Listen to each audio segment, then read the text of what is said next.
Okay.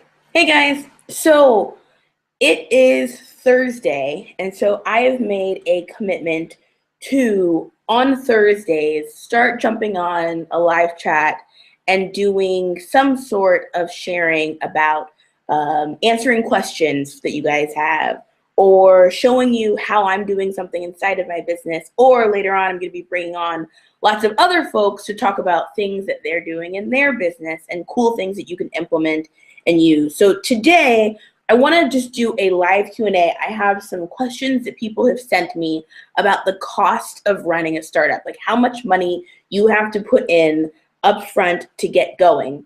And so if you have questions for me that you've not already asked, or if you've already asked them, throw them into the chat and the comment, and I will try to get to them. Then I'm also going to be answering some of these questions that were submitted to me. We will only be on here. These are short format chats. So we'll be hanging out for 15 minutes or so, 15, 20 minutes. So go ahead and ask any questions if you have them.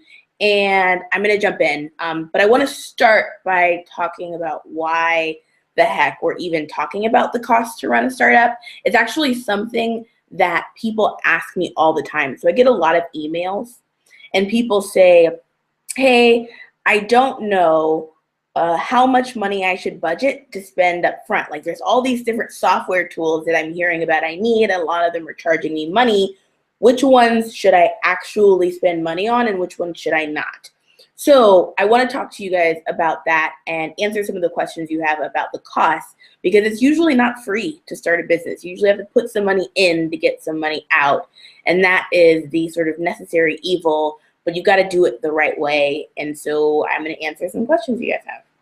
So the first question I have was, what was the first thing that you spent money on when you started your business? So I actually want to show you guys this because it's a really, really good question. I have written a little bit about this, and I'm going to share my screen really quickly with you in order to answer this question. And while I'm answering this question, if you have any questions of your own about the cost to run a startup, go ahead and chat them to me. So let me show you this. You guys see my screen? So these were some of the first blog posts that I ever wrote.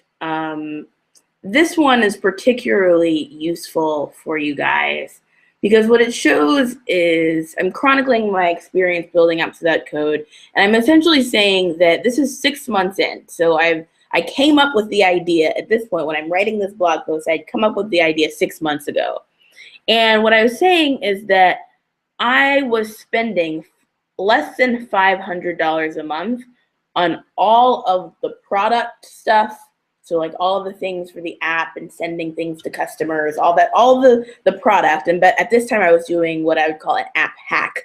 I was not actually building a full app where people could log in. It was an app hack where I was piecing things together, hacking things together to create something that felt like an app. But that's what I was considering product for all my marketing and operations. So 6 months in, I had never spent more than $500 a month. And at this point, total, I had done $12,000 in revenue and sales. So then I did a breakdown of all of the marketing and operation costs. And this is actually really useful for you to sort of map where are you in terms of how much you're spending or thinking about spending or budgeting spending over time. So I came up with my idea for Collecto in June 2014. So you can see that right here. And in June, I spent $40. $40 on software. I do not, so the question was, what was the first thing you spent money on? I do not remember exactly what that $40 was. I'm going to give you a guess in a moment, but I just wanted to show you this. So in July then, I was spending about $100. In August, I spent about $250. And you can see that my cost sort of went up. Around October, a couple months in, I started to find better tools and cheaper tools, and also sort of reevaluate some of the tools I was using and unsubscribe from things that I didn't need. So I cut back a little bit in November. But this just shows you, first 6 months, like how much money I was coming out of pocket to run the company. Now, this time I wasn't paying anyone on my team. There was no team. There was no, I wasn't even paying myself out of this budget. But you can just sort of see $500 a month. Really, a lot of months it was a lot less than that, but it wasn't $0, right? I was paying something in order to get going. But again, over these 6 months, we made $12,000 in revenue. So I want to show you some of the first pieces of software that I ended up using. And there are about 9 of them that I want to show you. So Typeform is a service you've probably heard of before. They've got varying payment plans and amounts, but there is a free plan. You can get a start on the free plan, and then I think after that it's $25 or $30 a month, something like that. And I ended up upgrading to that service. Other things, I was using Zapier to connect different tools together. I started on the free plan and then moved up to the $19 a month plan. Also, I was using Pipedrive to manage sort of all of my different clients and customers and who had done what. And then also a Campaign Monitor, which all of these had small fees, something under $20 a month.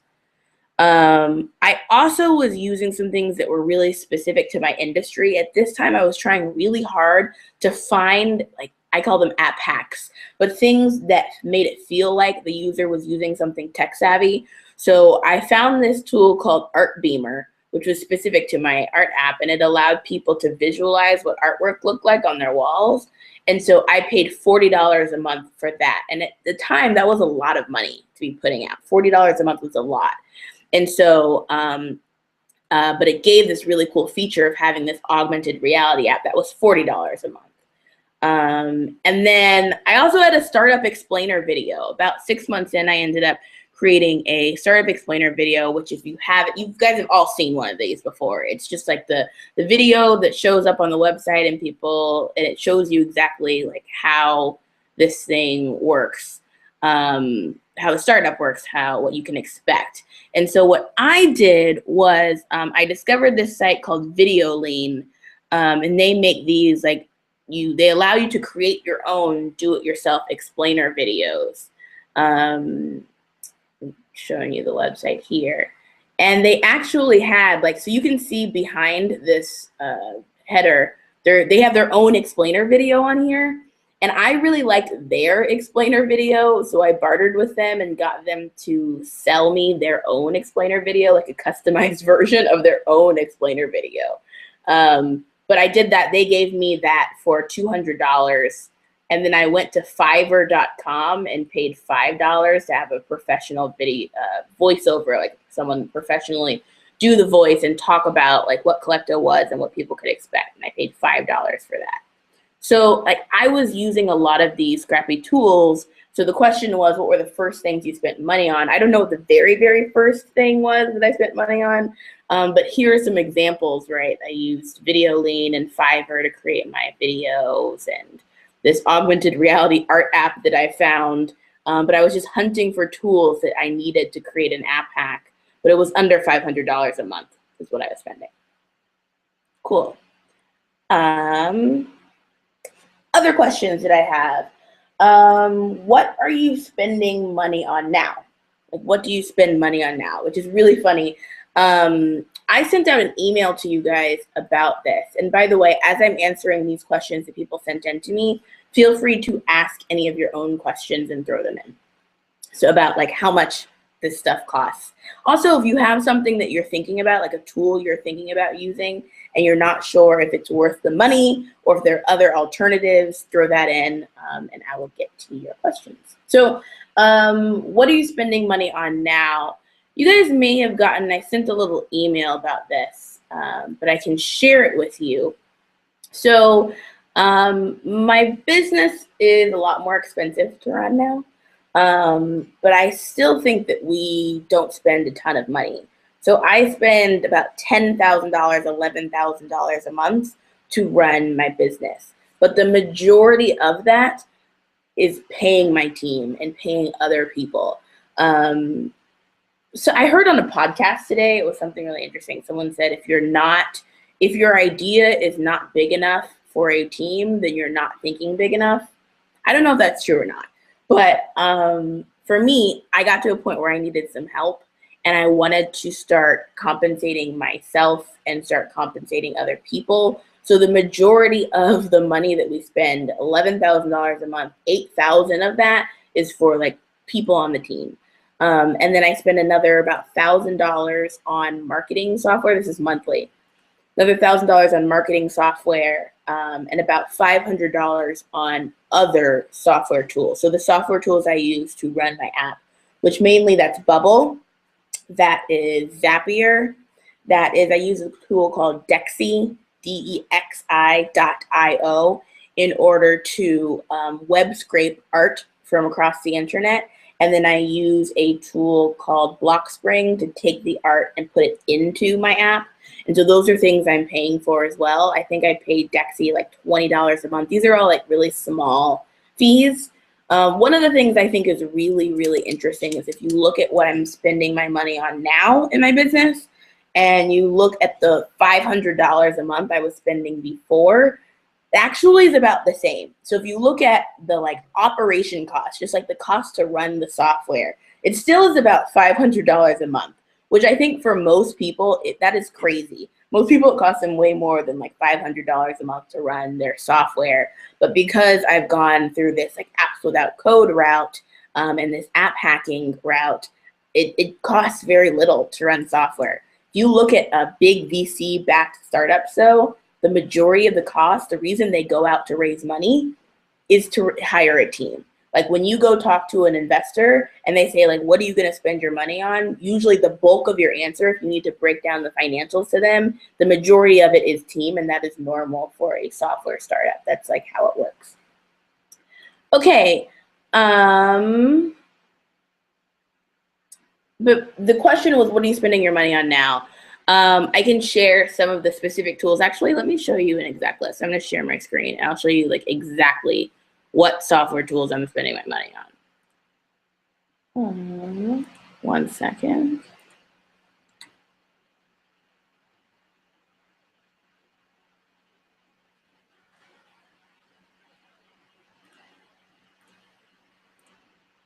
Okay. So I am spending my money on Ontraport. So Ontraport is it's like the newest addition to my list of software tools I'm using. I use Ontraport to send all of my emails, also to create all of my landing pages and do my SMS marketing. I used to use some different tools for this. Mainly, I was using Intercom, which we'll talk about in a second, for my emails, and I was using lead pages for my landing pages, and ClickFunnels for my landing pages too. I just took all of that and put it into Ontraport. So it's like a one-stop shop. Ontraport's an advanced tool. I actually put asterisk marks next to the tools. Let me make this bigger so you guys can see.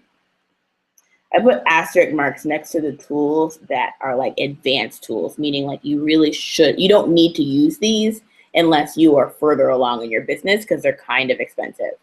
Wistia is the tool that I use to host videos. I have a lot of content related and marketing related software tools on here too. Dexi is that software tool I mentioned that I use for web scraping. Blockspring is what I use to take the web scraped art and send it to the Collecto app. Zapier I also use for sending data between my apps or between different software tools. Bubble, you guys probably already know this, is what I use to build all my apps without code. I pay for a Canva for Work account, and the reason why is so that everyone on my team can access the little designs that we make, and so that we can have a little bit more of a unified brand, although we still have a lot of work to do on that front. We pay for a Canva account for that. Socedo is another more advanced tool. It's got an asterisk mark on it. I use it for automatically interacting with folks who would make good customers on Twitter. So I reach out to people who might be interested in art or who might be interested in building apps without code. GrowthPup is the same kind of tool. I use it specifically for interacting with people on Instagram. So these are the tools. I'm not going to go through all of them, but these are the tools that I'm spending my money on now. This is pretty much a full list. Maybe there are a few things not on here, like for example, Intercom is one that I did not put on here. But this is pretty much a full list of all the things that I, every month, am spending my money on, aside from team and like legal costs and those sorts of things. Okay, all right. I have another question. How did you fund your startup in the beginning? So this is a really good question. In the very beginning, so I ended up raising some money for my company, but in the very, very beginning, I funded for myself. I was just like paying for that, like $500 a month was coming out of my own paycheck. I was lucky to have a cushy tech job. I was working for Microsoft at the time and was moonlighting and like coming back from work in the evening and like working on my company. And then when I ended up taking it full time, we had a little bit of money coming in that was able to cover some of the costs. But when I showed you that sort of chart where I was spending $40 a month and $100 a month and $200 a month, that was coming out of my own paycheck. And I was funding it myself out of my own budget. I did not do a very good job saying, here's the budget I have to spend on startup stuff. Like I didn't have a set number that I was going to spend. I just sort of was spending what I needed to within reason. Everything felt like it was too expensive. Like at every moment of me entering my card information, it felt like, oh my gosh, I'm spending a lot of money on this. So that's normal if you have that reaction. But I self-funded for 6 months, that 6 months that I showed you. And then I ended up getting our first investment. Sort of the first two came around the same time. $100,000 from 500 startups and another $25,000 from an angel investor. And that was enough to sort of transition from all the money coming out of my own account to like at that point I got a bank account. I don't even think we had a company bank account until maybe 5 months in. I was just paying out of my own personal bank account. Cool. So if you guys have other questions for me, let me know. If not, I will sort of hang out in the chat below that's in the members group that you're looking at, and we'll continue to answer questions about cost. But hopefully this gives you a little bit of idea on like what it looks like to spend money on things to run a software company. Mainly the high level answer here is like mainly you're going to eventually spend your money on team. And in the interim, you should be looking at, if you're in your first 3 months or so, you should be spending no more than $200 a month on the software that you need. But for your first 6 months, if you are on sort of a similar trajectory as I was spending $500 and under and finding really scrappy ways to get what I needed, negotiating for things, bartering for things, because it takes money. You have to put money out in order to get money in, but you got to do it in a smart way. Cool. I'm going to jump off. Let me know if you have any other questions about money. But this is something that people don't always talk about, so I thought it would be cool to answer some questions. Okay, have an awesome Thursday. Talk to you guys later.